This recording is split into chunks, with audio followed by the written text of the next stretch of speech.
এখানে কোনো নদীটা পার হওয়ার রাস্তা পাচ্ছি না। এই যে এটা হলো নদী এবং আমরা নদীর ঠিক পার দিয়ে হাঁটতেছি। নদীতে পার হওয়ার জন্য সাঁকোগুলো পর্যাপ্ত ভালো না, অর্ধেক পানিতে ডুবে থাকে, বাঁশগুলো ঠিকমতো দড়িগুলোতে বাঁধ নেই।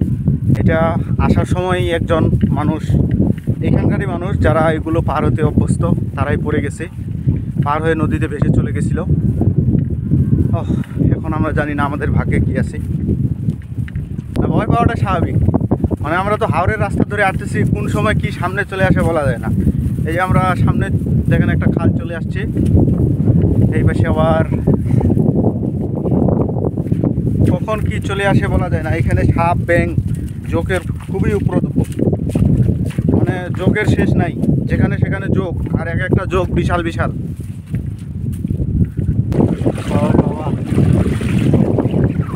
নদীর সাঁকোটা দেখলে কেউ হাসবেন, কেউ আমাদের জন্য কষ্ট পাবেন, কারণ সাঁকোটার অবস্থাটাই এরকম। আমরা কিভাবে পার হব এটাই বলবেন।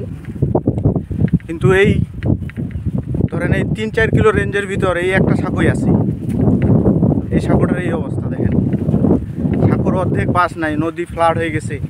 মানে মানুষজন এদিকের এত অলস, তারা নিজেরাও ডুবে ডুবে পার হবে, আমাদেরকেও ডুবে ডুবে পার করাবে।